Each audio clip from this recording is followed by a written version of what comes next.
Hey everyone, welcome to the RotoWire NFL DFS podcast sponsored by FanDuel. It is September 20th. We are discussing week 3 this week. I am Scott Jenstad, joined again by Vlad Sedler. If you could please rate or review the podcast, we'd greatly appreciate that. Also, if you we are located on the RotoWire DFS podcast feed. So if you look for us on the football feed, we're not there. We are on the DFS feed. So if you want to find us every week, which hopefully you do, go ahead and subscribe to that. That would be greatly appreciated also. Vladdy, we're through 2 weeks on to week 3. How are you? I'm doing good, my man. I can't believe we're already at week 3. Season literally just blinks, and in the blink of an eye, it's gone. So we got to really enjoy it. Take it all in. Week 16 will be here before you know it. So, but for now, I think week 2 went pretty well, and I'm ready to jump into to what's coming up next. Yeah, I actually had a nice week too. I had one lineup that was one of my better lineups I've ever had. Every guy scored except I had one bomb in the middle, and it was Ezekiel Elliott at 8,700 who did absolutely nothing. Just killed a really good team.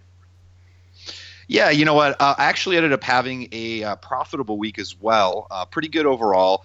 What's cool is I ended up playing on across 5 sites, and wow, okay. 3 of them are kind of the smaller ones that as people know. But I think it's kind of a little bit of a nice secret there because there's some good pricing on those sites. The other thing is because I'm spending so much of my time building those FanDuel lineups and on DK as well. I'm just kind of going in there on Thursday, throwing something in and not really going back and tweaking. And I've been doing this since last year and really been working well. So just something for people to keep in mind out there that there are more than 2 sites. Yes, of course, this is sponsored by FanDuel, but you can play on FanDuel. You can also play everywhere else. Absolutely, and I don't want to focus too much on week 2. We'll move forward with week 3. But I tell you what, my biggest bust was Brandon Cooks. I was surprised, and the game flow worked out well. The Patriots scored a lot of points. Cooks did very little. He should have had a touchdown. Brady underthrew him on a play that went down to the 1. He was wide open, but he was kind of really disappointing considering how well the Patriots did, how many yards Brady threw for. I was shocked that Cooks was so AWOL. Yeah, it was a shocker. As we started moving towards the weekend, I did sort of start getting in some Gronkowski into my lineup. It just kind of seemed like a good week for him. Obviously, if he had stayed in the whole game, it could have been even bigger. So I did sort of start moving my exposure towards Gronk. But yeah, I think this week is a little different because you don't have those games like New Orleans, New England, and Atlanta Green Bay that we had last week that really stick out. Yes, there are some good games on the slate. Yes, there are a couple right around the 50-point total mark. But for the most part, I think this is a good week where the chalk doesn't necessarily stick out, and opportunities for us to sort of differentiate and perhaps take down a GPP. And another fun week where the Sunday night game is the one of the bigger total games. So you're gonna have a lot of guys for the late hammer again. Absolutely. It should be a good one, too. Hopefully a Cousins rebound, but I'm sure we'll get to that. And just a note, we do lose one game to London. That is not on the main slate, so we won't be discussing that game. So we'll jump right in. The first game that I have on the slate here, the Denver Broncos going all the way to Buffalo to face the Bills. Denver's favored by 3 with a super low over-under of 40.5. Start with the Broncos. They're the visiting team. Any plays here for you on the Broncos? I'm not huge on the Broncos, but a couple guys might be slightly interesting.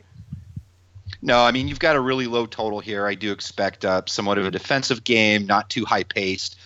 It is worth noting that Trevor Siemian is getting a lot of love, after these first 2 games, tied with Matt Stafford for the most pass TDs over the first 2 weeks. Actually, if you count that running touchdown that he ran in, technically leads all quarterbacks in total touchdowns. So it really is a great offense for him. He's got 2 solid veteran receivers who are great route runners. They're real pros and really good at getting open on those intermediate routes. And that balance of a strong running game with C.J. Anderson, I think, is really key. I do have to give a little bit of props to my buddy Boris, who I think a fellow Russian. He's been in my league for about 20 years. He sent me his thoughts about putting Trevor Siemian on his main lineup, and I basically scoffed at him and said, "Oh, come on, bro! What are you doing here?" And so, I'm definitely eating that one. He did end up playing it. I didn't get to talk him off of it, and so that worked out really well for him. For the most part, I'm not too interested on the offensive side of this game. I do like how CJ Anderson looks. They do mix in Jamal Charles there in a little bit. Devontae Booker has not yet played. I just don't think I'm going to go too heavy on that side of the ball. How about yourself? Yeah, the Bills secondary is playing well. Cam Newton only threw for 228 against them. Josh McCown only 187. Not great quarterbacks, at least Cam so far this year. But the Bills secondary is playing well. It's a road game. They got to travel all the way back east. My concern with C.J. Anderson is left tackle Garrett Bowles got hurt. He won't play. Big part of that offensive line. And the Bills' rush D has been nasty. Last week they held Jonathan Stewart and Christian McCaffrey to 50 yards on 23 rushes. So I think I'm just kind of staying away from the Denver offense, at least in DFS. If you have C.J. Anderson and Demaryius, you play them in your season long. But for a DFS reason, I'm just kind of skipping Denver this week. Yeah, what about the Buffalo side? I mean, you've got LaShawn McCoy. Obviously, wasn't too efficient last week. I believe it was 9 yards on 12 or 11 carries. And also you're looking back and seeing how the Broncos held Zeke in check last week. But I still think the way for the Bills to stay competitive in this game is through LaShawn McCoy. I just don't know if I see huge upside with him.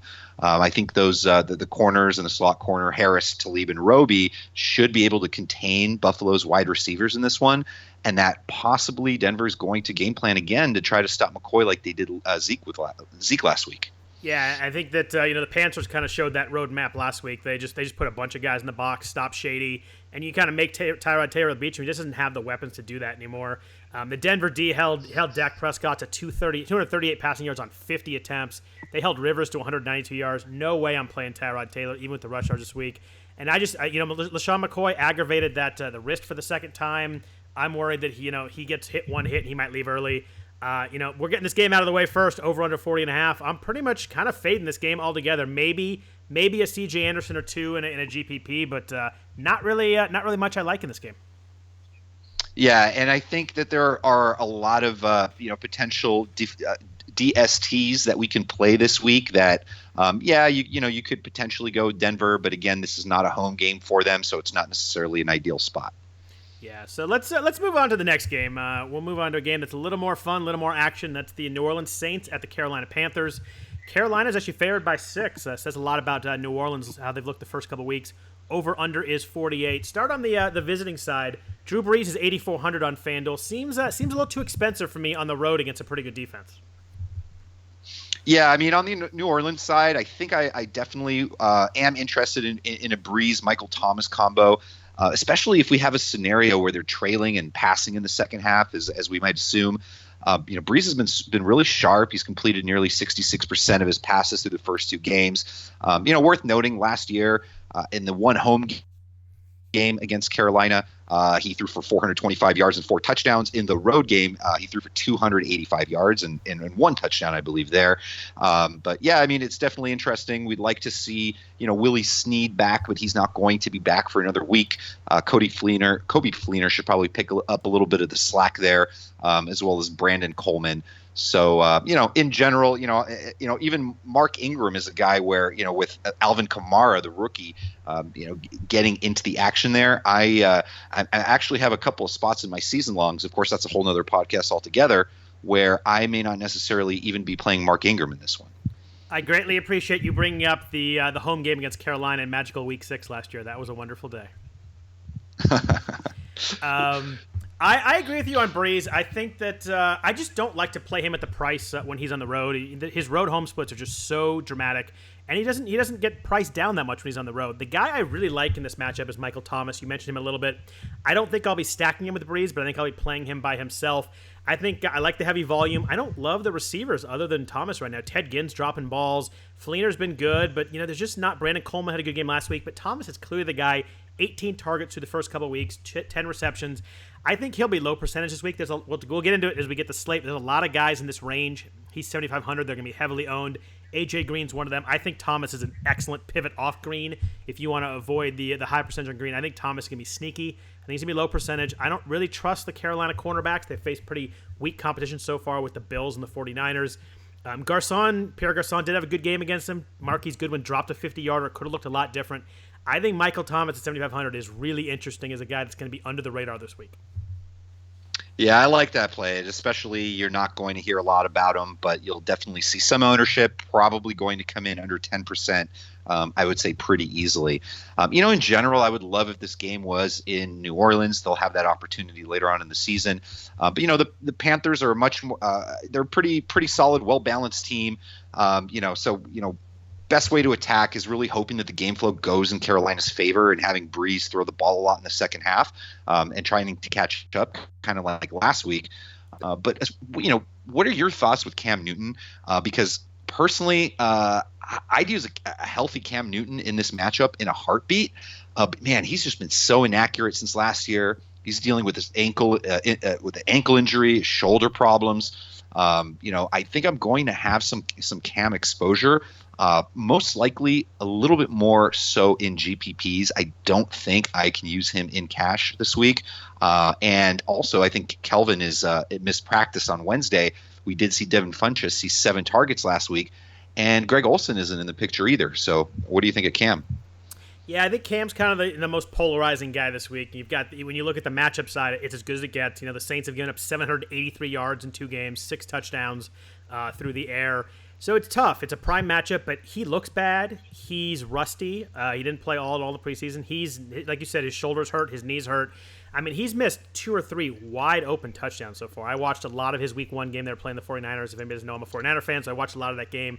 I mean, he missed Ed Dixon standing by himself in the end zone. So no Olsen hurts. The fact he doesn't run anymore really hurts. I don't think they're going to have him run with all the banged upness that he has right now. His offensive line's struggling. The Bills had 6 sacks against him. So he's, like you said, I think I agree with you. He's more of a GPP play for me, a guy that could go off based on the matchup, but I just don't like what I see right now, and he's definitely not a safe play. And then what about the running back situation there? You've got Jonathan Stewart, the veteran there, who's been very effective, or has not been very effective with his carries. Just a 3.18 yards per carry, had 15 and 18 carries over his first 2 games, and does get the goal line work and 5 red zone looks in the first 2 games as well. Could this be a situation where game flow sort of works in his favor in the second half, or has an opportunity to pop one in?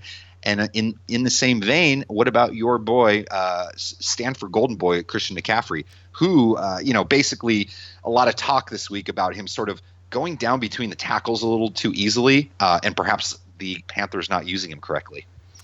I think it's more Panthers not using him correctly, but I think he'll be fine running in the tackles. He did it at Stanford. I think he'll be fine. Jonathan Stewart's been terrible running through the tackles too, so it's not like anybody else is going off. Their guys are not blocking really well. I'm okay on Stewart. Not really someone that I want. You need him to probably score a touchdown or 2 to really pay off. I love McCaffrey this week, though. Probably not surprise anybody. I loved him week 1. He did very little. Didn't like him as much last week. He was kind of blah. But I think against the Saints, this really gives him a chance to get the ball in space. I think there's been a lot of buzz about the Panthers not using him right. I think they will make sure to get him in space. He's only lined up in the slot a couple times, which makes no sense to me. I would have him be running little slants right there. New Orleans was decent against the run last week, but Dalvin Cook thrashed him in week 1. He had 127 yards. I like McCaffrey's playing a lot of snaps, 47 week 1, 43 week 2. Among the mid-value running back plays, I think I'm going to have a lot of McCaffrey. I think it's a risk. There's a chance that he gets stuffed again, but I really like him to make 1, if not 2 big plays this week. Yeah, and I think just my final comment in this game is that Ed Dixon needs to be considered. He is minimum salary over at FanDuel, $4,500. Will be in play as Olsen's replacement. Not a particularly flashy guy, not in any way. Is a veteran. Has played a few years with Carolina now, essentially a career backup tight end, and used a lot on. To block, and before that played for Baltimore for several years. But he's going to be a guy that will be looked at in the end zone if Cam can actually hit him, and I think you'll definitely see him on up there among the top 5 tight ends owned this week. So you mentioned the receivers really quickly. You mentioned that Kelvin Benjamin missed practice today. I read some more on that. It sounds like he's okay. He's got a couple tweaks going on, but I think he's going to play. Obviously a great matchup. The Saints have allowed 13 of 15 passes over 15 yards to be completed. They've been getting thrashed. You mentioned Devin Funchess, too. Without Greg Olsen, he's kind of that big target. He had 7 targets last week, 4 catches, 68 yards. He's not a game breaker. He's not very fast, but he's kind of the guy that replaces the tight end. He played tight end in college at Michigan. He's interesting. I don't think there's a lot of upside. Feels like more of a cash game play to me if you need someone cheap. Yeah, bunches of Funches, man. I keep drafting him every year. waiting for him to come up. And yeah, I mean those 7 targets last week were definitely promising. And he's only 4,800 this week on FanDuel, and so I don't know if you'll see him in a lot of cash lineups because of all the options and the fact that really it is sort of easy to be able to fit lineups under the cap. But I think where you're going extreme and sort of loading up on say 2 of Julio Jones, Antonio Bryant, Mike Evans, and you want to get Kareem Hunt in there or Lev Bell with a decent quarterback, he's one of those guys that'll sort of fit in that type of lineup. If Kelvin Benjamin plays, I assume he's going to be super high percent at 6,600. Do you agree with that?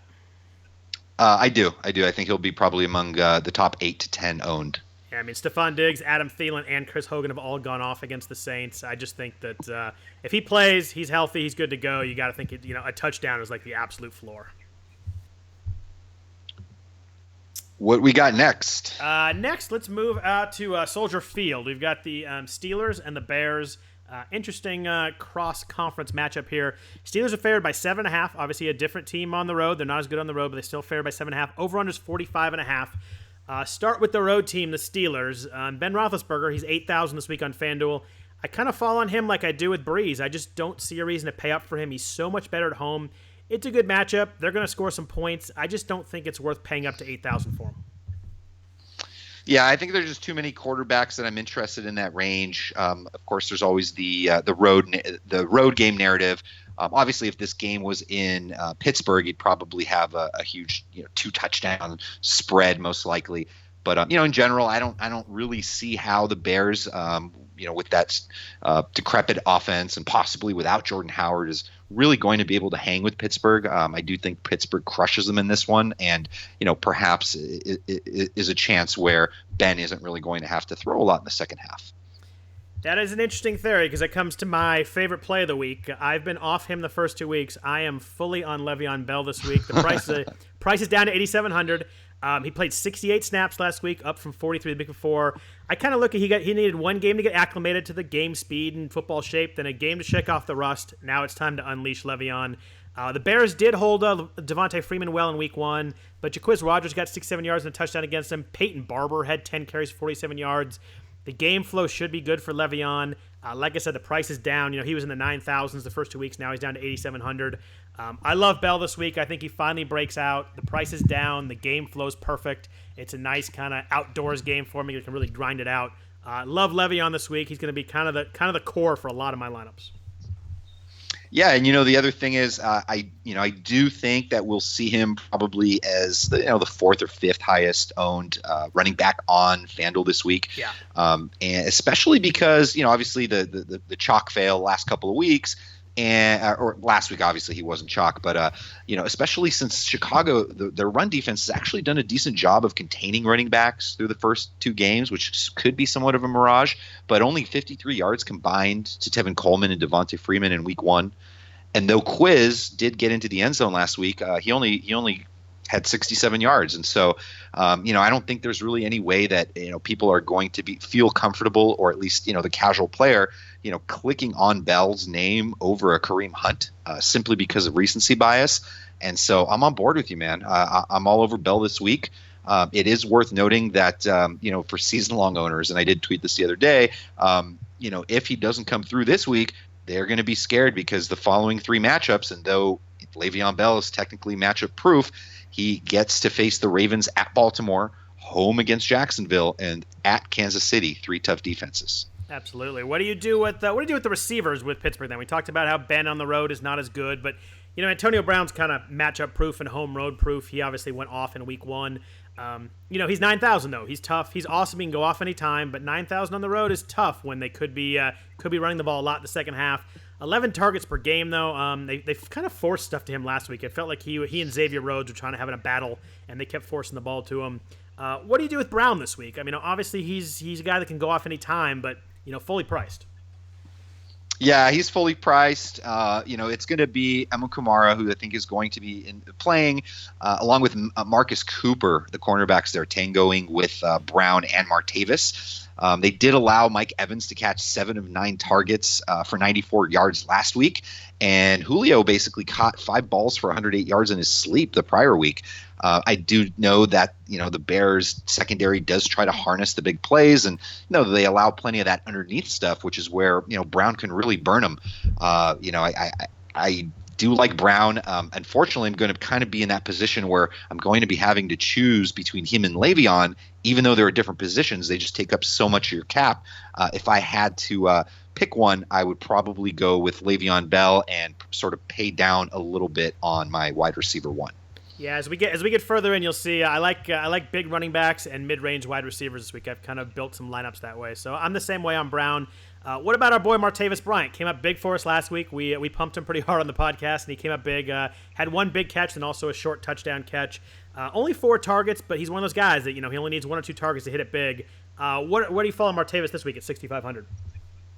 He's solid. I think there's just a lot of options that I like in that range. I don't see game flow in a spot where, if he doesn't hit a big one early, he's probably not going to have a game similar to the one he had last week. There's just a lot of goodness this week, I think, at wide receiver that I don't think that's a spot I'm necessarily going to go to outside of, maybe one tournament play. So if we flip side to the home team, the Bears obviously a little bit not as fun on offense as the Steelers are. The only guy that I'm kind of really looking at this week is running back Tariq Cohen. He's still only 5,600.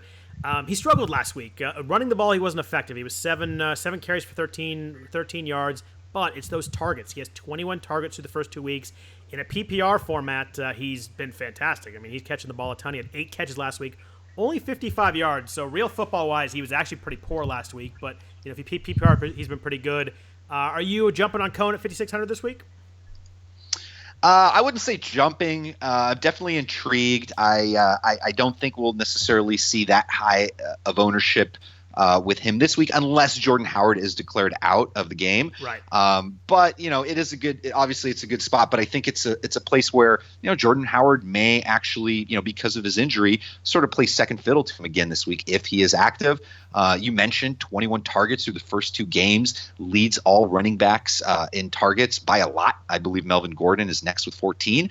And so, yeah, I mean, if the game flow flows the way we are expecting it to, then it's going to be a lot of Tariq Cohen in the mix, maybe some Zach Miller as well. But again, Pittsburgh, I really like the Pittsburgh defense in this one. And so, I think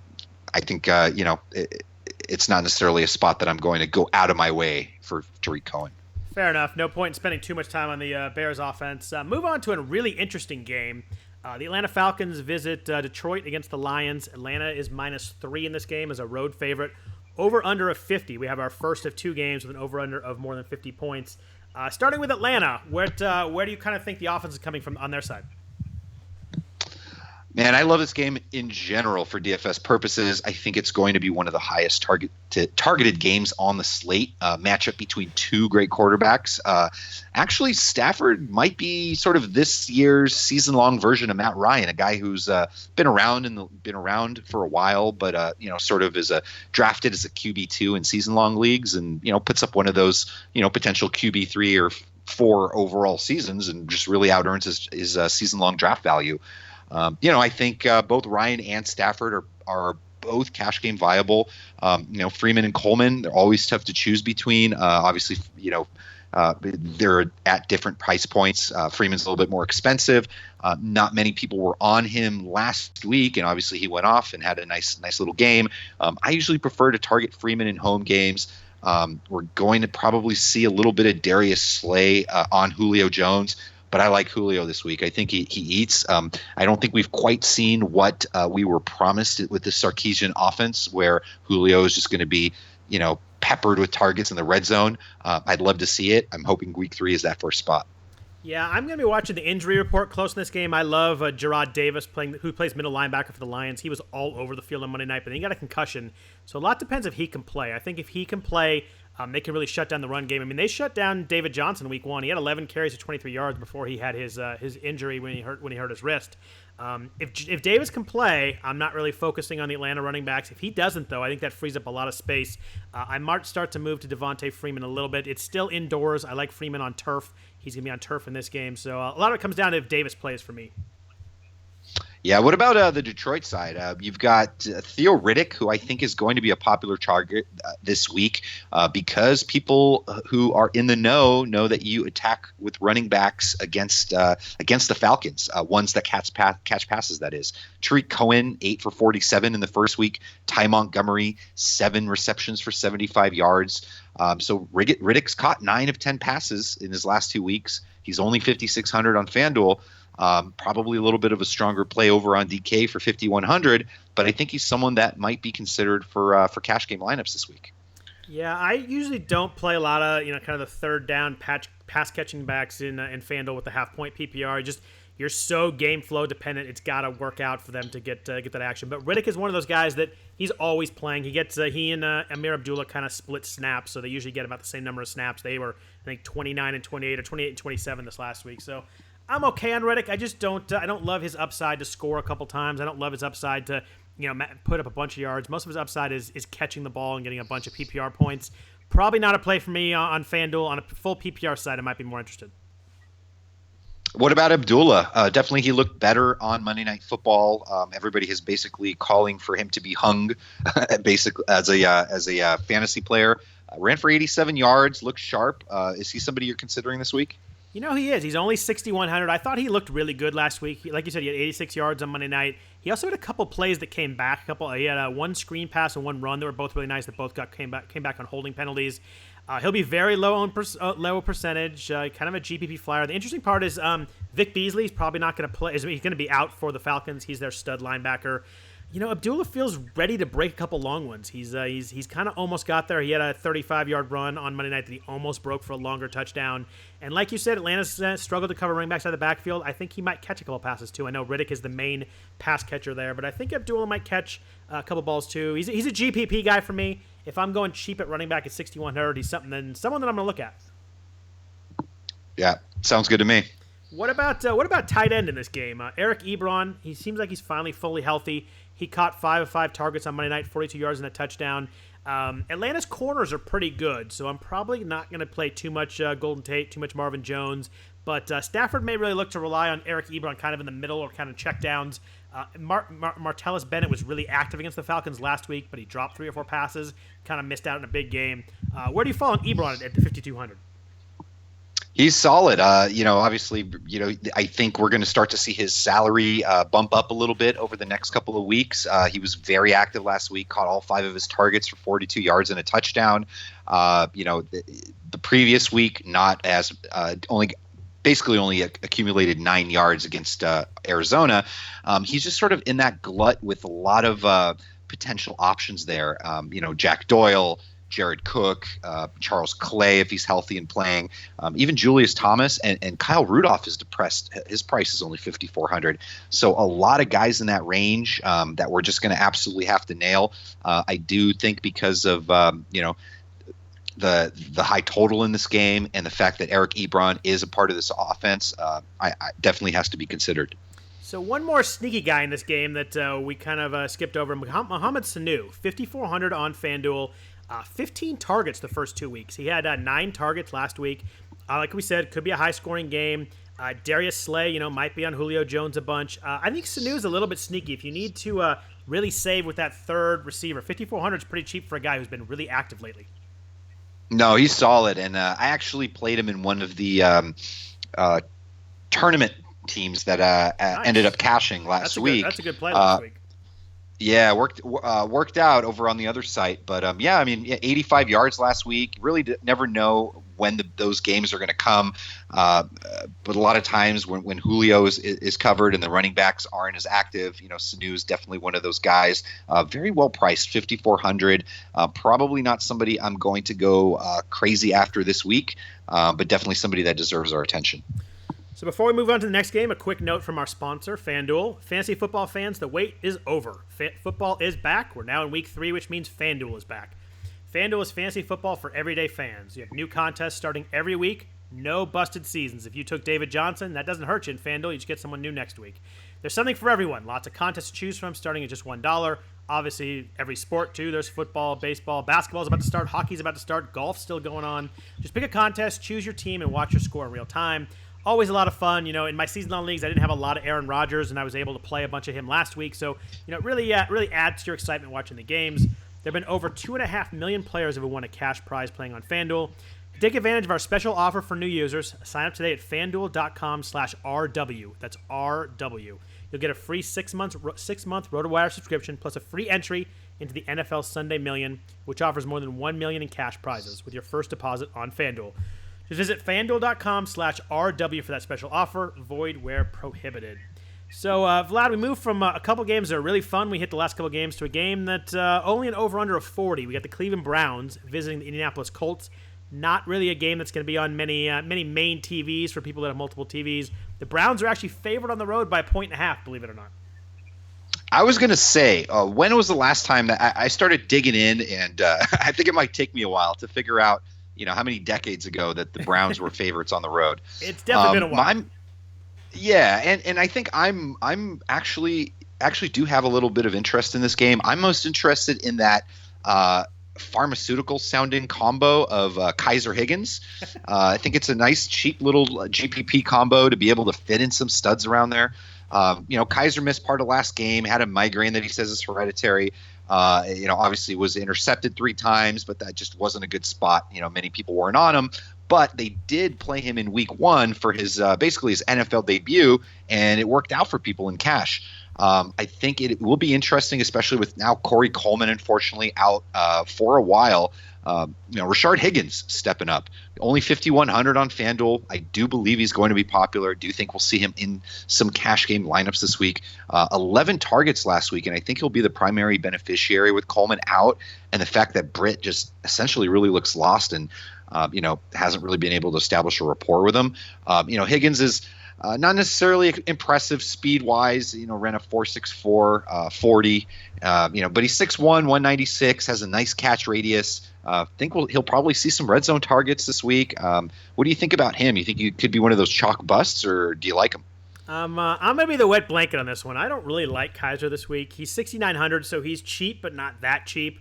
I know he had the migraines last week, but he threw 4 interceptions. He only has 1 touchdown through 2 games, and everybody talks about his rushing, but he only had 26 yards last week, 17 yards the week before. He's only had 5 rushes in the game. It's not like he's running a lot. He had the touchdown in week 1, which is obviously huge and helped where he was really cheap in both FanDuel and DraftKings. But Vontae Davis was limited, but he's at practice, so it's a good step. So we don't know that he's not going to play for the Colts. So if he plays, that really drops him down even more for me.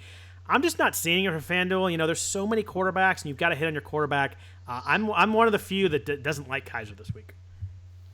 What about Isaiah Crowell? Obviously, very disappointing over his in his first 2 games. 9.6 FanDuel points against Pittsburgh, just 33 yards on 17 carries, and then last week at Baltimore, 10 rushes for 37 yards, and essentially nothing in the receiving game. Just he's done it before. We've seen it last year, but just 3 targets for 2 yards in his first 2 games. How do you think game flow works for him, and do you think he's a sneaky bounce back play? Yeah, he's had some bad game scripts, but on the some facts too. Cleveland's offensive line has struggled to start the year, both pass and run blocking. They've given up a lot of sacks, haven't opened up holes for Crowell.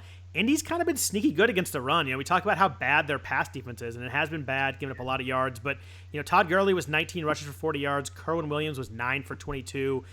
Chris Johnson had a little bit of success, but he's still only 11 for 44. The best thing I see for Crowell is maybe they get a lead and he runs the ball in the second half. But 6,600, I prefer Christian McCaffrey in that range. I prefer Dalvin Cook in that range. So I don't think I'm going to have a lot of Crowell. I could see it working out if they get a lead, but I'm just not trusting Cleveland to get a lead for someone that I'm going to put in a money lineup. Yeah, and it's hard to do, especially with the dynamic rookie Dalvin Cook there, right there in his price range. You're not going to see a lot of ownership on Crowell this week. What about the Indianapolis side of the ball? I think you're going to see a little bit of ownership with the Indy defense after Kaiser threw all those picks last week. Anyone on that side that interests you? Yeah, I think you're going to see a lot of ownership on Jack Doyle. He's 5,300, showed a pretty good connection with Jacoby Brissett last week. 8 targets. He caught them all, which is obviously impressive. 8 catches for 79 yards. Cleveland has struggled against tight ends, too. Jesse James had 2 touchdowns against them the first week, and then Ben Watson had 8 catches for 91 yards. The ghost of Ben Watson is back. Yeah, he's still around.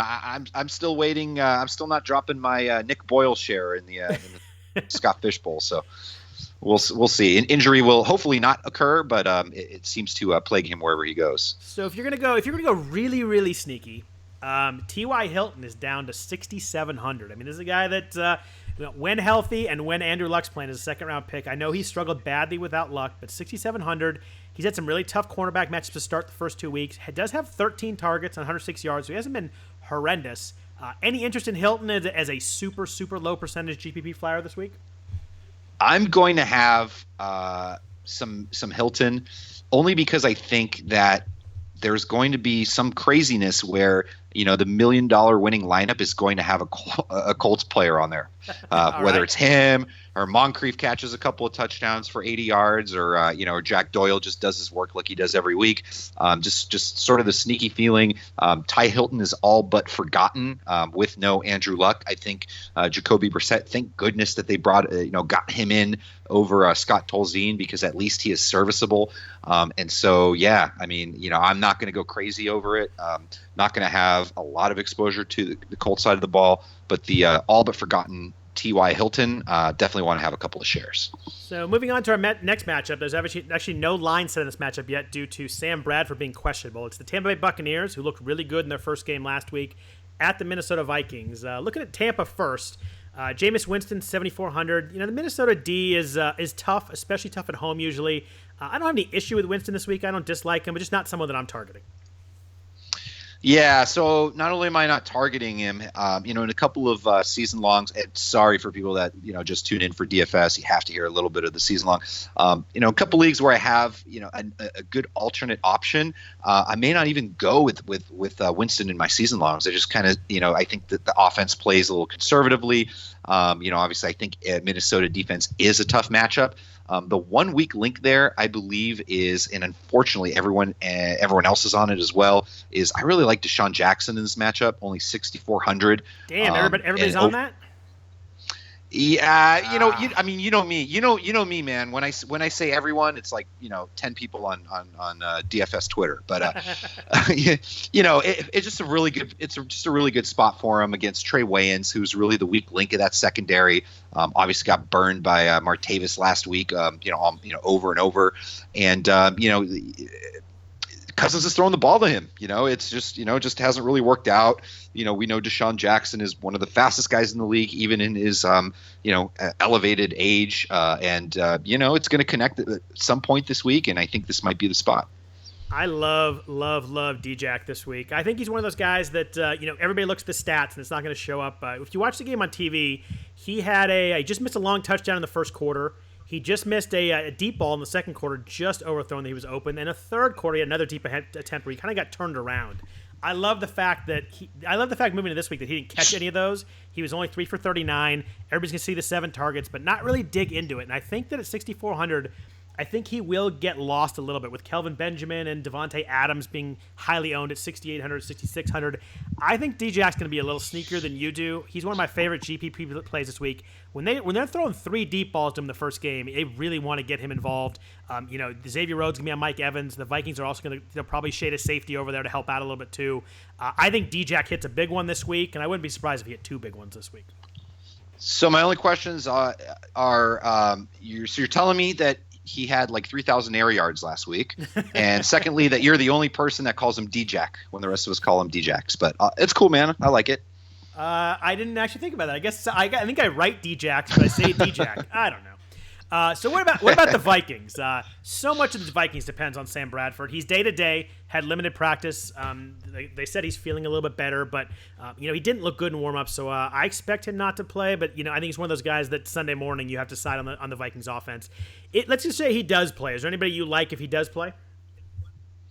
I like Dalvin Cook regardless. Obviously, it's a lot better situation if Bradford is there and they're able to open up a little bit with the pass attack.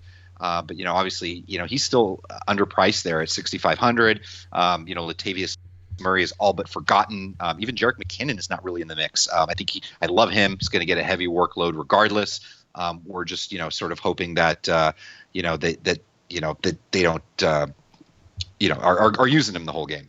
Yeah, my only concern is if Case Keenum plays, I just think they stack the box. I like the Bucks front seven, especially if Quan Alexander plays. He's questionable. I mean, they abused Jordan Howard and Tariq Cohen in the run game, 16 carries for 20 yards. I think Cook is, for me, is a nice play if Bradford plays. If he doesn't, I'm probably just going to avoid that one. Yeah, and I think it's also worth noting that last week the Bears were only able to gain 20 yards on 16 carries against this defense that I think is actually pretty stout. Yeah, if Bradford plays, I like Adam Thielen a little bit. I think Brett Grimes will be on Stephon Diggs.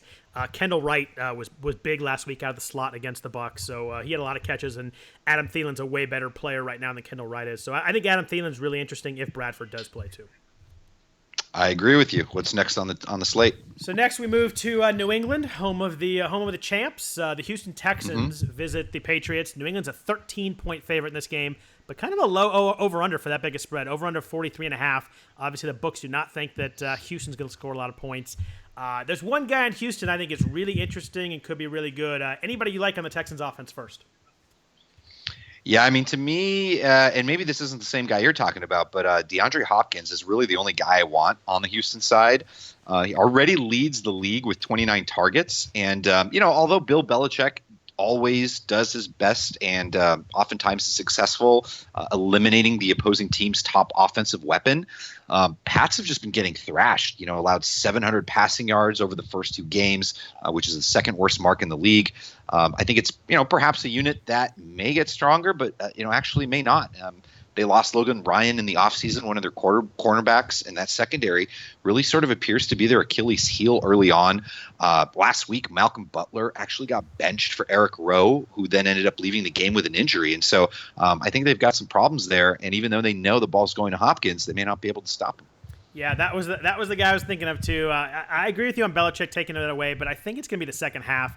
I just think it's a great game script. I think they're going to be down, and Deshaun Watson's absolutely just locked in on him. The 29 targets, he has 7 catches each week. I just think, especially he could be a PPR monster this week. He catch a bunch of balls in the second half. They're going to be losing. Like you said, Malcolm Butler was benched. I think Hopkins is interesting. Another interesting pivot off AJ Green. We keep talking about pivoting off AJ Green because he's going to be popular. We'll get to that game in a minute. But I think Hopkins is 3,500. He's expensive enough where he won't be highly owned, but he could be a sneaky play, especially in a full PPR slate. Yeah, we need one of those thingies that go cash game play of the week. Yeah. What about on the other side of the ball? I mean, obviously, it's really tough to figure out where all the action is going to be coming from with New England. We see that potential game script in the second half. Got a couple of guys that are dealing with knee injuries in Gronk and Chris Hogan. Both are downplaying it. Even Rex Burkhead suffered a hip injury, but was actually able to return to the game with a punt return team in the fourth quarter. So a lot of moving parts. I want to hear who you like first, and then I'll tell you who I like. Well, it's funny because you kind of know how I do this, and I love guys off bad games when they were highly owned. I love getting them at a lower percentage the next week. So I love Brandon Cooks this week. He's a prime man. Last week's bum. Huge percentage last week, and he just sucked. He was 2 for 37. Like I said, just missed a touchdown. He's the only really healthy guy they have on that offense right now. I mean, like you said, Hogan's hurt, Gronk's hurt, Burkhead's a little bit banged up. Only 4 targets last week. A lot of people are talking about the Texans' pass D being good, but they've played Andy Dalton and Blake Bortles. I don't really hold that too much weight on that. I just don't think that really matters. Those guys are so bad right now. I think Cooks hits a big one this week. I know I liked him last week. I was wrong last week. I'm going back to the well. If he burns me this week, we'll have to reassess, but I think Brandon Cooks is big this week. Back to the well. I am down with you, brother. I do have a feeling that Brady is going to, grease that squeaky wheel, going to target him early and often. And, the only thing is I just don't, I don't think it's a play that I would use for cash, but I think in tournaments, I'm ready to go back to him. I love the talent that is Brandon Cooks. We saw a little bit of that rapport in the preseason, and I think we see a little bit of it this week. The only other guy, obviously, that I think is in play, and I say obvious because he is a red zone beast, and that's especially in game flow where New England, are going to be favorites in a lot of these games. If we're smelling a blowout, then I want a piece of Mike Gillislee. who continues to be very efficient at the goal line and in the red zone dating back to the Buffalo days. Buffalo days, like, last year. But, I like him for cash as well. 6,800 has multiple touchdown upside. I don't think he's just like a Blunt guy because I think he is more talented, has better vision, and I don't think we've seen any of those big runs from him yet that I think that he's capable of. Yeah, I think I could see that. The play I like on the other side is I like the New England defense at 4,900 on FanDuel. I think it's going to be a nice game flow. Deshaun Watson going to be forcing some mistakes. I like their chances for a pick six in the second half. The offensive line for Houston struggled. They've allowed 10 sacks. 10 sacks week 1 and 3 sacks last week. One of those things. It's a nice formula. Home game with a lead versus a rookie quarterback. Going to be forcing some stuff. I think New England defense has been maligned, so I don't think they'll be very high percent, even home against Houston. At 4,900, I think they could pay off. Gillislee, New England defense.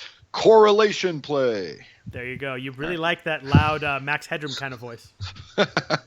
All right, what we got next? Miami and Jets. Enough of my distractions. There you go. We got Miami visiting New York. The Dolphins are -6 against the Jets, the lowly Jets. The over-under is only 41.5 in this game. Call me crazy. I kind of like Jay Cutler this week. Yeah, he's interesting. Smoking Jay. My only concern is, again, game script, and of course, game scripts thrown out of the window a lot. Every week we are projecting game script to go, games to flow a certain way, and then they go the exact opposite way. And then people that are on those offenses, you see them at the top of GPPs. In this specific game, I don't necessarily see that. Meaning I don't see a scenario where the Jets are going to pull off to a big lead and are really hurting Miami. And so that's my one concern with Cutler. The other thing is Jarvis Landry, with dealing with a knee injury, though he was on the injury report last week. And so, he was a monster last week, caught 13 of 15 targets, much more affordable on FanDuel. But he's 6,800 on that site. Looks really good. Either way, I think expected game flow sort of dictates that Miami may not have to pass that much. And the other thing is they are a little bit of a slow-paced run-first offense. And so, I like Parker. I like Landry. I just don't know how much I'm going to have of them. So you mentioned that game flow. I want to get to Devontae Parker in 1 second, but where do you fall on Jay Ajayi then? A prime matchup. LaShawn McCoy ripped them for 110 yards. The Raiders' 3 running backs last week had 123 yards between them. Your boy Cordell Patterson even had a 57-yard rush TV on a reverse. Heavy usage for Ajayi in week 1. He had played 64 snaps, 28 carries, 122 yards against the Chargers, had a couple catches. He looked impressive. 82 of his yards came out after contact week 1, week 1 for him, week 2 for us. Like you said, prime game script. The Jets can't stop the run, and they should be behind. I love Ajayi this week. He's a kind of core cash game play for me at 8,200. Yeah, and I'm going to save you my Max Headroom play of the week. But he's the guy that I want. The fact that he's on the injury report today and was just on the stationary bike and not practicing, I think is good because it's going to keep ownership off of him. I think it's just precautionary. It's something that actually cost him a high draft slot in the very beginning, this knee that's been bothering him. But he's my favorite running back of the weekend. I think, like you mentioned, looked absolutely amazing last week. Going to get that heavy volume, had 28 carries. I think he's the best bet for 100 and a touchdown and possibly to go even bigger than that. Defensive end Muhammad Wilkerson may actually miss this game as well as he's hurt and missed practice. So I think a lot of people are going to go in the direction of Kareem Hunt almost as an auto click. And I think I actually prefer Ajayi at a similar price point over him. We mentioned Devontae Parker real quick, just real fast. He's another guy for me that kind of is one of those, looked okay in the box score, looked really good on TV. He was 4 of 85, but he had 9 targets, and Jay Cutler targeted him deep 5 times. It is very clear that Cutler's going to give him a chance to make plays. He didn't quite make him this week. I think he's going to go deep to Parker multiple times every game. At 6,500, another guy that might get lost in that mid-range receiver mix with all the value there. I think Devontae Parker's a really nice GPP play who could be huge. Yeah, and in my first rendition of a few of my lineups that I was putting together, I did have Devontae Parker, not with Cutler, but that's probably a good idea. You might be onto something there. But yeah, I think he's a true beast. Somebody I've been targeting in all my season-long leagues. Always having to fight people for him because everybody loves them some Devontae, waiting for this breakout. But yeah, he's an absolute beast. And there really is something to be said with damage that can be done in the first half. Same thing we saw last week with Tom Brady putting up all of his numbers in the first half. Just because we're expecting game flow to flow in a certain direction in the second half doesn't mean that a lot of the fantasy points and a lot of the damage can't be done in the first half. Yeah, I mean, the same thing with the Jets and Raiders last week. I mean, Michael Crabtree had 3 touchdowns in a game that was out of hand by halftime.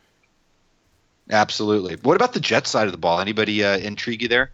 Nope. Maybe some Jermaine Kearse if Nope. they seem to be feeding him. Then maybe some Jermaine Kearse in PPR, but I don't know. There's so many games and so many players. I'm just not touching the Jets. Your boy Vlad Powell is not good, by the way. No, Blah Powell basically is what he was. Yeah, the only other thing I will mention, just so that it's remembered right here and officially recorded, that I dropped Robbie Anderson in one of my NFFC teams. I think a lot of people might be dropping Robbie Anderson, and we're still waiting for him to appear. Just watch him catch a big one. I just totally see it.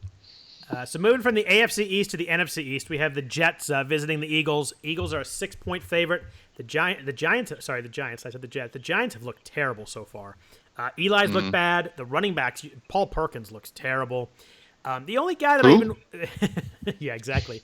The only guy I even want to discuss on the Giants offense is Odell Beckham. I was surprised how high his price is on FanDuel. He's $8,800. He's fully priced. He only played 34 snaps last week. He will bump up his snaps, but I don't know. Playing $8,800 full price for a guy that's not 100% and in a tough matchup, I think I'm a full fade on Beckham this week. Unfortunately, yeah. I mean, we saw obviously the snap count and people that used him in season long last week were burned as well, especially those that saved that roster spot for the Monday night game. Going to go under owned, obviously can go off in any game. Not somebody I'm necessarily going to be targeting. You may see some sharp touts on him, maybe not. I don't know. We'll kind of see how the week goes, but I think we'll probably see somewhere around 5% ownership with him in tournaments. Yeah, if he was cheaper, I might consider it as a kind of a GP flyer. But $8,800, he's got to be vintage Odell to pay that much for him, I think. Yeah, I think so. Outside of that, on the Giants side of the ball, there's just really nobody that I'm particularly interested in. Although I think this could end up being a close game with the Giants actually stepping up for the first time. So on the Eagles side of the ball, there's 2 plays that I really like. I'll let you go first. Anybody in the Eagles that you're gonna be heavy on? No, there's somebody that I am really interested in. But just to sort of load it up. I mean, Carson Wentz has been a fantastic early surprise, topping 300 yards in his first 2 games. Obviously, it's a tough matchup for quarterbacks against the Giants anytime. Last year in his 2 games against the Giants, wasn't necessarily all that efficient. In the home game, he ended up just connecting on 13 of 24 passes for 152 yards, 1 touchdown, 1 interception. And in the road game, 27 for 47, obviously a lot of attempts for 364 yards, no touchdowns and 2 interceptions. Obviously, it's a little bit of a different offense here. They have all these running backs, none of which are reliable. And so obviously it's been a very high-paced, passing offense type of spot. Alshon Jeffrey probably is going to have his hands full with Janoris Jenkins, who I think is going to play this week after missing last week's game versus Detroit. The guy I'm interested in most and going to have some tournament exposure is Mr. Torrey Smith. And I think it could be his turn to take a bite of the apple, Eli Apple, so to speak. That was well played right there. The guy that I like is Zach Ertz this week. You mentioned the Giants being tough on the outside. He's 6,500, so high priced enough that I don't know a ton of people will be on him. What I like is that what tight ends have done to the Giants so far this year. Eric Ebron had 5 catches, 42 yards, and a touchdown last week. Jason Witten had his usual big game against the Giants. He had 59 yards and a touchdown the week before. Ertz has 18 targets through 2 weeks, massive for a tight end. Yes, I know his one big play was lucky in week 2, but, he's getting balls thrown to him, and every once in a while you get some luck when that happens. You can't get that if you're not getting the ball. Someone has to score in this game. I don't love a ton of guys in the Eagles offense, but they're going to score. The Eagles have a pretty good offense right now. I really like Zach Ertz to be big once again. Yeah, and I think in my first cash game build that I put together over on FanDuel, Zach Ertz is my guy because I can fit him there at 6,500. I do think you're going to see Eric Ebron and probably Kelsey coming off of his big game in the mix too. Probably a little bit of Jack Doyle as well. But yeah, I'm all about Ertz till it hurts in cash. And the other play I like here, I really love, is the Philadelphia defense. They're only 4,500. I was surprised. Eli, like I said, Eli looks bad. He's going to make some mistakes. What Eli does. The Eagles defense has 4 sacks in each of the first 2 games. The Giants offensive line looks terrible. He's been sacked 8 times the first 2 weeks. So you've got a defense that's roaring with the sacks right now and an offensive line that's having trouble protecting. Eric Flowers was getting abused at left tackle on Monday night. Detroit was just running over him and by him. I think they're a prime defensive play. I think they're priced way too low. I think they make a big play in the second half. Philadelphia D is my favorite defense this week on FanDuel at 4,500. I'm on your page, bro. They are locked and loaded for my cash game lineups. I put them in almost before anyone else, so I'm on your page. Nice. We move to the 1 o'clock games. The Seattle Seahawks at the Tennessee Titans. Seattle is a strange team right now. We obviously know that they're elite almost everywhere except for the offensive line. The horrendous offensive line is just killing their offense. They have 1 touchdown through 2 weeks. They beat the 49ers with great defense, but they struggle on offense. They're a different team on the road. They are nowhere near as good on the road as they are at home.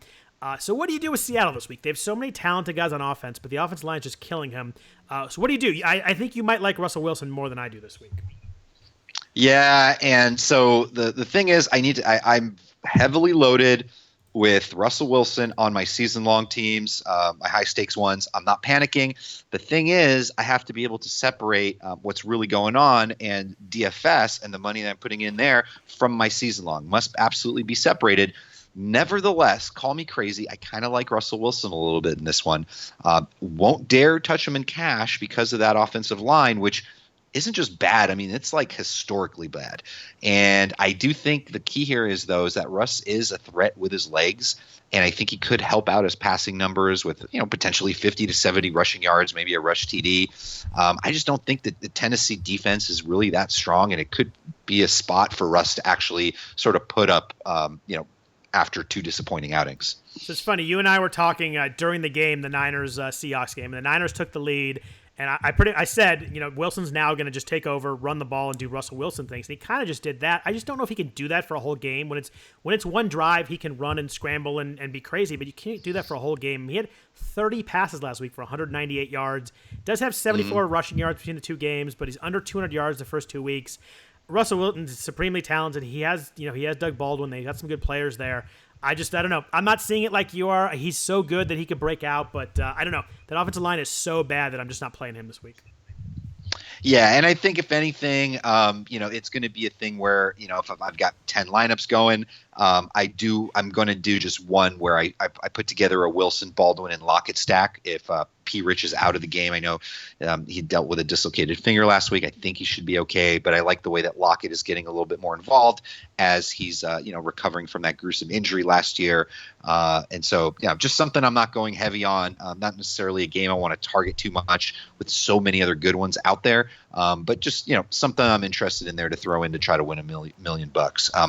What about the Tennessee side of the ball? Anyone interest you there? I'm just not. I just have no desire to attack the Seattle defense. I think they're the best defense in football. I think they're showing that in the first 2 weeks. The offensive line is killing them because they're on the field a lot. But I mean, they looked really good last week. They looked good against the Packers.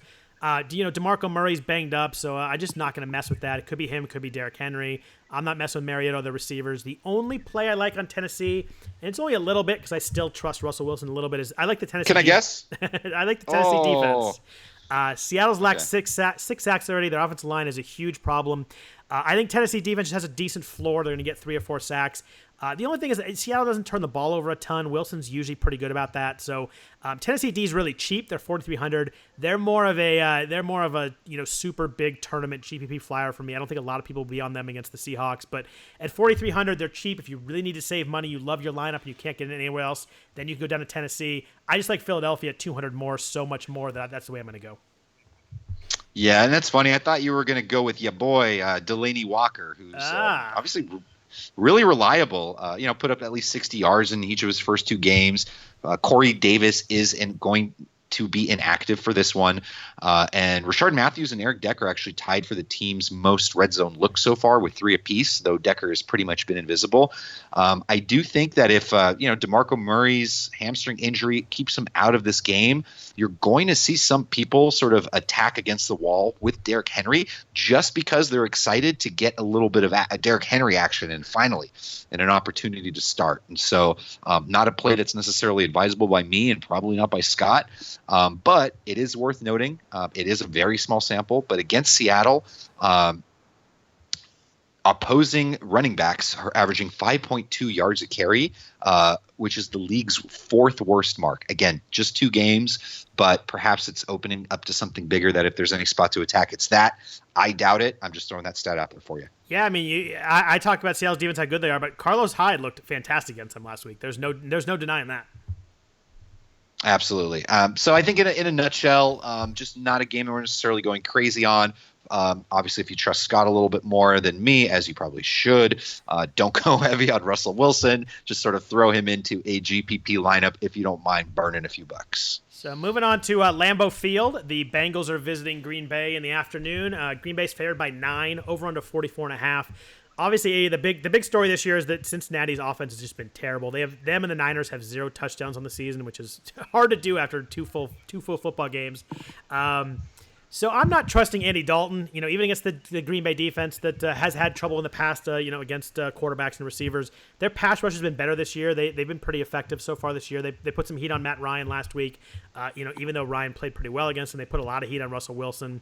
AJ Green's the popular play in this game, I think. Receivers usually eat against the Packers. He was verbal about not being used enough last week. They've changed offensive coordinators. You got to think that the squeaky wheel is going to get the targets this week. Yeah, I mean, AJ Green, unfortunately, I hate it when I see everybody talking about him, but when something's just obvious, in cash games, it just sort of makes sense. I think the script really sort of works in his favor for this one, and there really aren't any, plays in that offense that you can go with. I mean, if you think Cincinnati's going to get a little bit of, get a couple of touchdowns in this game, I mean, sure, it could be random, Brandon LaFell for 2 or something crazy, but you're not really going to play Brandon LaFell. You're going to assume that AJ Green is going to eat. And for that reason alone, I am interested in a Dalton Green combo in tournaments. And just from a viewership standpoint, I'm just going to be interested to see how this new offensive coordinator gets Joe Mixon involved. Obviously, with a scenario where he may not get heavy volume if it is a blowout. But I just want to see Joe Mixon in the mix. On the other side of the ball, I think we may see a bananas first half out of this week's narrative. Angry Aaron, similar to last week's angry Brady, angry Tom, after the Packers disappointing trouncing at the hands of the Falcons on Sunday Night Football. Obviously, Jordy Nelson is 50-50 to play at this point, saying he's going to play, but we'll see. Randall Cobb had an MRI in his shoulder. He's questionable. It's interesting. I think, if both Cobb and Nelson are out, you're going to see a lot of ownership with Davante Adams this week. And also Ty Montgomery is going to get some love. Obviously, after last week's game, people are seeing him as an RB1. The one thing that I did read today is that they are sort of going to scale back, or so they say, Montgomery's snaps going forward. Yeah, I think the big guy in this offense is going to be Davante Adams. Obviously, like you said, if Jordy doesn't play, he was really good last week after Jordy left the game. He had 10 targets last week, 8 catches, 99 yards, and a touchdown. He will face Pac-Man Jones a lot if Jordy doesn't play, though. So there's a little bit of a cornerback issue there, but I think they're going to feed him pretty good. Rodgers is a tough call. He's 9,300 on FanDuel. The game script could be rough in the second half. If Cincinnati does not click on offense a little bit more, the Packers could have a big lead. He could be handing the ball off a lot. At fully priced, without maybe Jordy, without Randall Cobb maybe, I just don't think I can play Rodgers at that price. Yeah, and after all, this might end up being a game that falls a little under this 44.5. Brady could still do his thing in the first half, and still that game is just not a big barn burner. And just the one last thing I'll mention is if you are looking for a sneaky GPP play, Geronimo Allison, the tall, lanky option is going to step in if a couple of those receivers don't play. Just something to keep an eye on for a milli maker type of team. Resident hero of the podcast, Rugnet Odor, just hit a grand slam. Oh, wow. Hey, that hasn't been my hero this year. Yeah. Oh, yeah. Yes, he has. Well, yeah. Oh, yeah, that's right. Earlier in the season. One fine day. My other play in this game is the Green Bay defense. I think they're going to be really popular. They have 6 sacks the first 2 weeks. The Bengal offensive line is bad. They've allowed 8 sacks. Same formula we talked about with the Patriots. Home team, favorite, struggling quarterback. That's the kind of thing that you get a late mistake, and that's what we like with defenses. I think Green Bay defense is going to be a little too highly owned. I like pivoting to the Eagles or the Patriots instead. I'm with you on that one. What about this Kansas City Chargers game? You think it's going to be a close game here? 3-point spread. Kansas City favored on the road. I hope I didn't say San Diego. If I did, I mean the LA Chargers, even though there are no fans attending these games. Yeah, it's weird because it was like 40% Dolphins fans at the StubHub Center last week. So people were wondering how the home field advantage was going to be for the Chargers. Is it going to be good or not? I think it might be negative. I think you're getting a lot of Chiefs fans at this game. It's a weird vibe. It'll be interesting to see. The Dolphins obviously have a lot of fans nationwide, so it'll be interesting to see how that works out. But the Chiefs have actually obviously been good. They've beat two really good teams already in the Patriots and the Eagles. Alex Smith kind of went back to his normal self last week, though, a little more dink and dunk. He was 21 of 28, but only one touchdown. Jason Verrett out for the Chargers helps a lot. But Alex is just not who I want as my one quarterback that is on my team. Yeah, and just on a side note, I actually passed on a ticket to go to this game from a Dolphins fan. I just would rather have I preferred, sitting, getting all my games in all at once and enjoying them as opposed to schlepping to that stadium and, just I don't even know what kind of food they serve. I probably would have to check the menu out beforehand. But anyways, I digress. This could be an interesting one. Could be a fun game. Could be a little slow paced, but I'm sure there will be some hilarity that ensues on the Chargers side of the ball sometime around the end of the fourth quarter, possibly. Could be. Oi, Chargers. I love Hunt again this week. Obviously, it is worth noting that Jay Ajayi had no issues shredding the Chargers last week on high volume. Obviously, with the Chiefs now, this is really a monster team. They have, DFS options up the wazoo with Tyreek the Freak Hill, Kareem the Dream Hunt, Travis, no nickname yet, Kelsey. Just by the way, sneaky call by you last week. That was a good one on Kelsey. That worked out. I played him and I won. He looked awesome last week. That was a great touchdown. Yeah, that was a good play. How do you see things shaking out here on the Kansas City side? Yeah, Kareem Hunt's interesting because I didn't like him last week. I was kind of a fade on him. Didn't work out well, but he struggled most of the day. I was feeling pretty good about that call. Then all of a sudden he breaks a 53-yard touchdown, catches a 2-yard touchdown later, and suddenly, I look bad for not playing him only at 7,800. He's priced up a little bit more. You mentioned the Chargers' run D is struggling. They got shredded by Ajayi, and then the Denver running backs did well. Hunt's just so explosive and so involved. I have no issue if you want to use him. I just prefer Ajayi and Le'Veon Bell at the price point this week. But Hunt looks fantastic. I'm not a fade on him anymore. That was a mistake I made last week. Just too many big plays that he can make. But I like the other guys more a little bit this week. Yeah, like you said, Hill can go off on any given play. I still think he's a very low floor, high ceiling tournament play, and especially if he's going to be matched up with Chargers Casey Hayward. Although I think it's worth noting that if Jason Verrett was healthy and playing, which he is not, he would probably be the guy that would be better at covering a super speedy guy like Hill. Hayward usually kind of matches up with the bigger guys like he did with Denver with Demaryius Thomas. And so, these two teams play each other in Week 17 last year, and Hill was contained for the most part, 5 of 7 targets for 46 yards. Can go off at any time, just not necessarily somebody I'm going to be targeting. What about the Chargers side of the ball? I'm having trouble figuring out their offense a little bit. Phillip Rivers is up a little bit to 7,500 this week. I liked him last week at 7,000 at the price. I just don't know if I see huge upside. I like the Chiefs defense in general.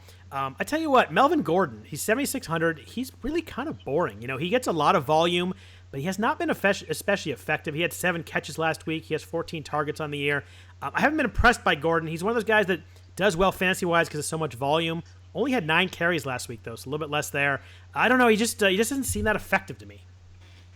Yeah, and especially, he's going to be involved in the game all throughout, whether, the Chargers are hanging in there or they're getting blown out. But yeah, like you mentioned, just not very effective. Just one of those guys that's going to have a, 3.7 yards per carry on the season, but probably get you double-digit touchdowns by like week 8. On the Chargers side, I just want big play for 7,600. I want the ability to make some big plays.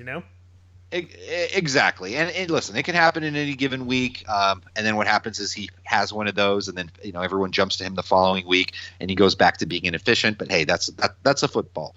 On the Chargers side of the ball, Hard not to at least consider Keenan Allen in cash games. Caught not the best matchup, but he's all over the field. Caught 9 of 10 targets last week for 100 yards.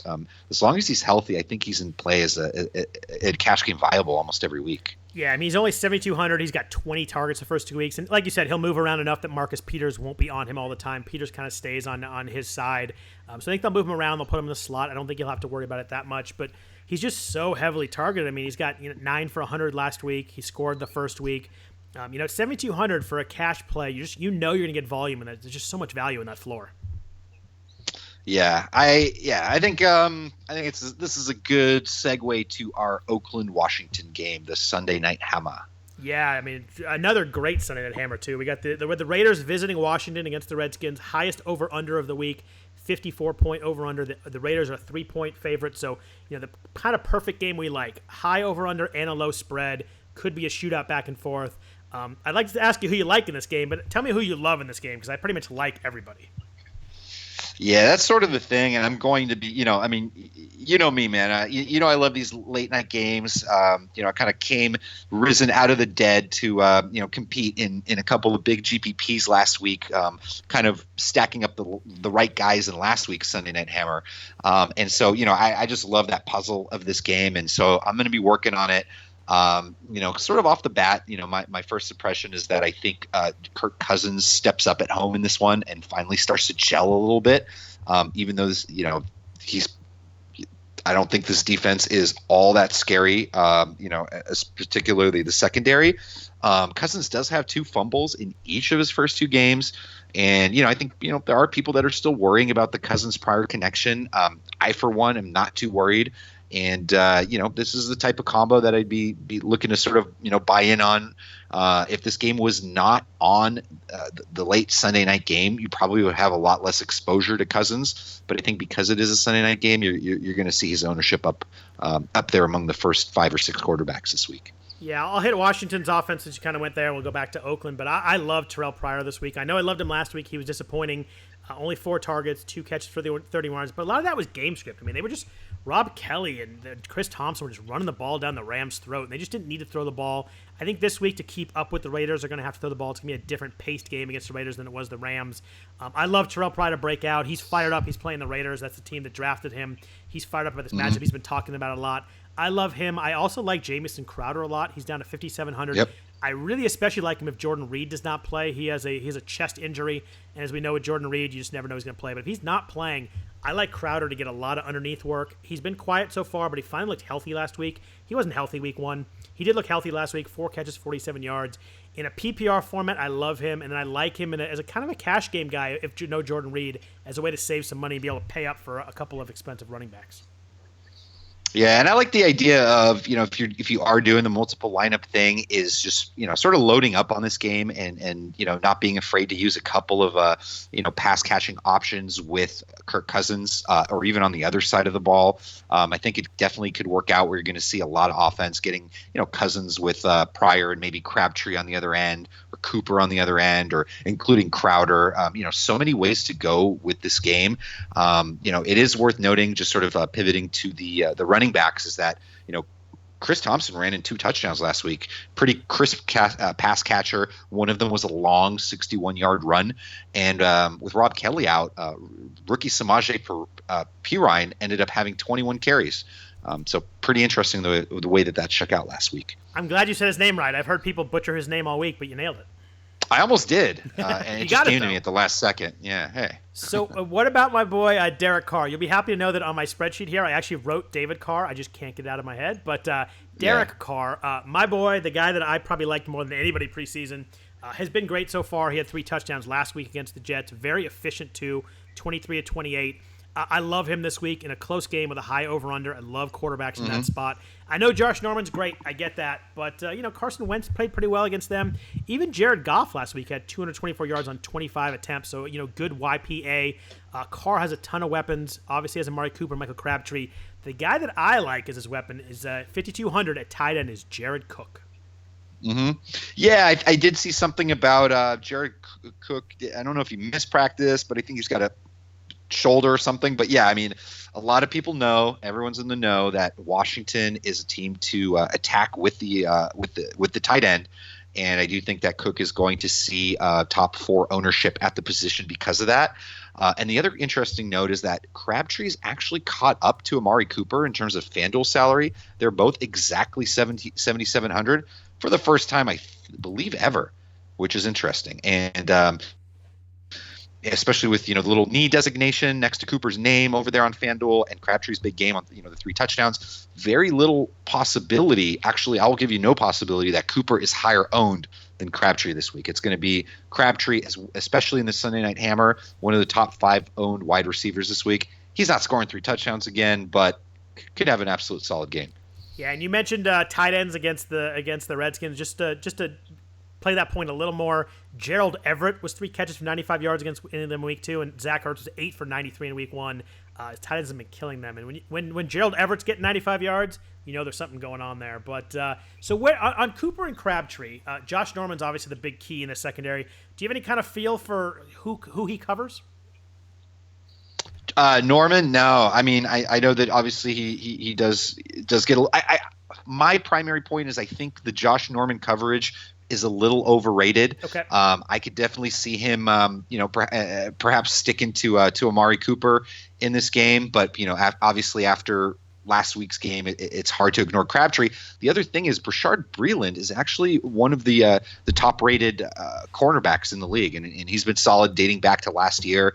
I think they're essentially the toughest cornerback tandem in the business.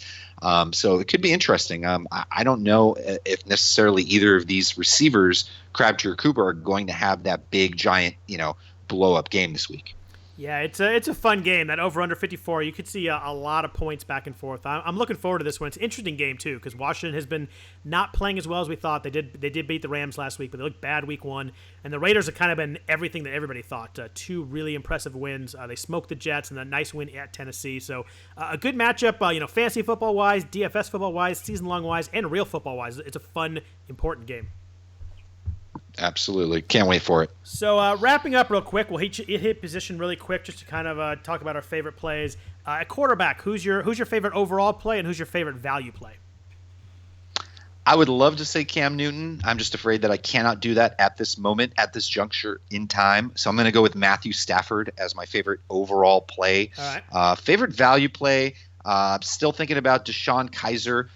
Only because I can't list Kirk Cousins as a value play because he is 7,600 and I guess you could call it a value. It's just not like a cheap play. But Stafford and Cousins are two guys. At quarterback, I think that's fair. That's there's so many quarterbacks that are there's not many quarterbacks under 7,000. I give you that one. Okay. What about a fade for you? You have a fade at quarterback? Let's see if it's the same. My fade is Ben Roethlisberger. I just don't not paying up for him on the road is just kind of a consistent thing for me. The split's just too dramatic. Him and Drew Brees, unless they drop them down in price wise on the road, I'm just not going to play either of those guys on the road. Yeah, and for me, it's just Tom Brady, simply because he's 9,400, and I just the lowish total there, 43 and a half, and the fact the way that we might see GameScript shake out on that one. Who the heck do you think is the highest percent owned quarterbacks this week? I was having trouble figuring that out. I kind of came on maybe some Matt Ryan, maybe some Derek Carr, maybe some Kirk Cousins. I was having trouble figuring out. I don't think there's going to be a high percentage quarterback this week. Yeah, I mean, I think the guys that will probably see the most on FanDuel is probably going to see a lot of people going to Cam Newton against New Orleans. I just really see that. Derek Carr most definitely at 8,400 in that Sunday Night Hammer game. Stafford will be up there along with Matt Ryan. And the last guy that I think you'll probably see in only because of the way that we're able to fit lineups in under the salary cap this week is you'll see some Aaron Rodgers love in some angry Aaron revenge game. So at running back, I mentioned my favorite overall plays. I really like Le'Veon Bell and Jay Ajayi. I've played with a lot of lineup combos where I can play both of them, and I really like what I can do with my lineup, even getting both of them in with the value at running or at wide receiver this week. My favorite mid-value play, Christian McCaffrey. How about you? What are your favorite running backs? Yeah, I mean, I think I already mentioned it earlier. Jay Ajayi, like you say, which I think is the proper pronunciation. That's very nice. How do you say it? Ajayi. All right. You say Ajayi. It's probably correct. I'm going to go with you on this one. Well, going back to my late nights watching him play at Boise State, I think I have this one right. All right, I'll go with that. Yeah, he's my favorite overall guy. I do like Lev Bell a lot. Same thing. I think that you can definitely build some solid lineups with mid-range receivers there. Favorite mid-value play, I'm liking Mike Gillislee. I do like going back to the well on Ty Montgomery as well. If you're talking GPPs, potentially somebody like Crowell as a sort of couple of tournament flyers there for you. On the cheap plays, it's kind of tough. We talked about Chris Thompson. I like him a little bit. Joe Mixon at 5,100 is a little bit intriguing to me, but it would rely on the offensive coordinator trying to make their offense a little more dynamic and going him to a lot more snaps. So it's one of those only a small money tournament play. I wouldn't play him in any big cash lineups, but I think you can see Mixon break out this week, assuming their offensive coordinator is hopefully smart enough to realize what he has in Mixon. Yeah, and for me, as far as sort of that favorite cheap play, it's really tough. Obviously over on full PPR sites, I'm gonna love Riddick and Cohen, and wouldn't even mind playing both of them in a lineup. I think for the most part, I'm not going to have a lot of cheap plays this week with the way the lineups sort of construct. My top fade this week at running back, I'm not playing Melvin Gordon. I'm tired of the 3 yards a carry. I know he scores a lot of touchdowns, but I just want some dynamic stuff, especially in GPPs. I don't think he can really bust out. Yeah, for me, it's Gordon. I'm also probably going to be a little bit lighter on the field than the field on Devontae Freeman. Could end up being a mistake, but I like what you said about him earlier. All right, so looking at wide receiver, my favorite overall play is probably A.J. Green. It's a little, it's so chalky, but I like when a diva wide receiver kind of complains about the offense, usually gets fed. But I'm a big kind of fade the top wide receivers this week and play a lot of the mid-value plays. I love Terrell Pryor. I love Devontae Adams. I love Kelvin Benjamin if he plays, and I love Deshaun Jackson as kind of a sneaky mid-value play. Yeah, I'm all aboard the AJ Green train this week, along with everyone else. I like Kelvin Benjamin if he's healthy and playing. So for the most part, those are the two guys that I like. Don't mind paying up for Julio Jones. Probably my selection over Antonio Brown this week. Mid-value plays, I kind of like Doug Baldwin in this game. And also looking at, I don't know, would you consider Brandon Cooks a mid-range guy? Well, sure, and I want to mention 7,500. I think everybody's talking about AJ Green this week. I think that, like I mentioned earlier, I think Cooks and Michael Thomas are really, really good pivots off AJ. If you're worried about the percentage ownership on him, or if you want to play them with AJ Green, I think Cooks and Thomas kind of coming off a little bit of quiet weeks and not a lot of people talking about them could be really interesting plays at 7,500 where they're high enough where they're not going to be super high percentage, but they're also not too high. I think they're in a good field right now. Yeah, and I think the last guy that we should mention, my favorite mid-value play is D-Jax, and then yours is D-Jack, right? Yeah, there you go. And a little Devontae Parker there. Those like 6 mid-value guys. I'm mixing and matching in my cores a lot.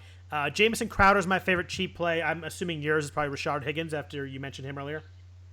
Yeah, I probably get jiggy with Higgy. Outside of that, I think Devin Funchess is pretty interesting at 4,800, and Torrey Smith as well, coming in at 5,300. I have very little interest in Mike Evans this week at 8,600. I know he's good. Going against Xavier Rhodes, though, I'm not paying up for that matchup. Yeah, that's my same fade. I'm with you on that one. Probably going to be a little lighter than the field on Antonio Brown. And then as far as just like ownership percentages in wide receiver, what do you think? And who do you think are going to be the top guys? I mean, I think AJ Green is going to be way, way up there. And I think Devontae Adams is going to be way up there if Jordy does not play. I think those are the two highest, and I think they're going to be pretty high. Yeah, I think you'll probably see obviously a lot of Julio Jones with lineup builds where you're able to fit that expensive receiver.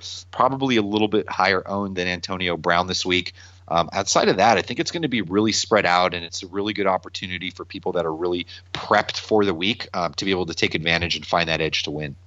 Yeah, I agree there. I think it's a week to kind of pay down at tight end. My favorite overall play is Zach Ertz, 6,500, so he's not really paying down. But I like 3 guys in the 5,000s, Jared Cook, Jack Doyle, and Eric Ebron, all at 52 and 5,300. Yeah, it's tough, man. There's just so many great options this week at tight end. I do like Doyle. Cleveland has allowed the most red zone targets to tight ends through the first 2 games of the season with 5, and the second most total yards. I do like Ertz. I do think he's going to be not crazy chalky, but he'll definitely be up there at 6,500. You'll probably see a little bit of Cook and Ebron as well. One sneaky guy I want to mention that may be greasing that squeaky wheel is Martellus Bennett, who did have 11 targets last week and may really come into play if Nelson and Cobb are out, or if one of them is out. And then also Ed Dixon at minimum salary needs to be in the mix as well. Martellus Bennett needs to catch the ball when it's thrown to him, though. Nah, this is true. What about one more play? If Jordan Reed sits, what about Vernon Davis at 4,700? Big Vern. Yeah, definitely could work. He's, you think he'd be out of the league yet, but nope, he's still there. He's still mixing it in. Obviously not the stud he once was with your 49ers, but yeah, absolutely could work, and he's cheap. So on defense, I mentioned multiple times my favorite overall play is Philadelphia. That's who I'm going to go with on a lot of teams. I do like the Patriots also. I just think the game flow is going to be good for them. I think Green Bay is going to be the highest going against Andy Dalton. Yeah, I'm all about the Eagles this week as well. I think Green Bay is in play, as are the Patriots. The Tampa Bay Bucks, if Sam Bradford is not playing, is an option. Yep. Just some other teams that might be considered are the Dolphins and also Pittsburgh. I do like Pittsburgh's defense in this one. I do think that Philadelphia, because of their price, are going to be the chalk, and so I'm kind of fine going in that direction for the most part this week. And last, before we get out of here, any kickers that really jump out to you that you think will be a nice way to round out your team? Oh man, you throwing me with those curveballs.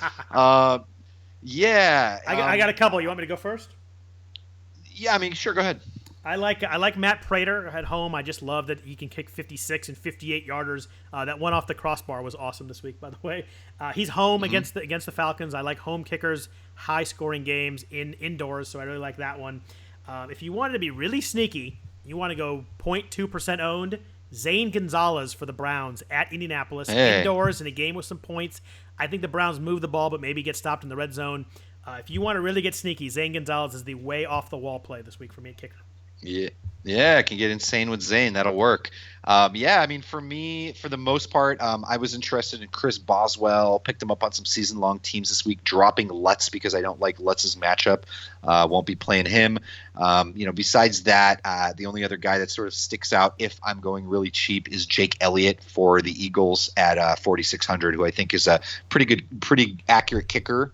Despite getting cut by the Bengals, and with Sturgis getting hurt, Elliott is now in the mix. But kickers, as we know, week to week is absolutely insane. But I think there is always a path to being able to hit the right ones every week. That is all the games. We've talked a lot. Hopefully super helpful for everybody. Hopefully we hit on a bunch of good plays like we did last week. Hopefully no Kareem Hunt fades this week like last week. I missed that one. But anybody else you want to talk about? Anything else you got to say?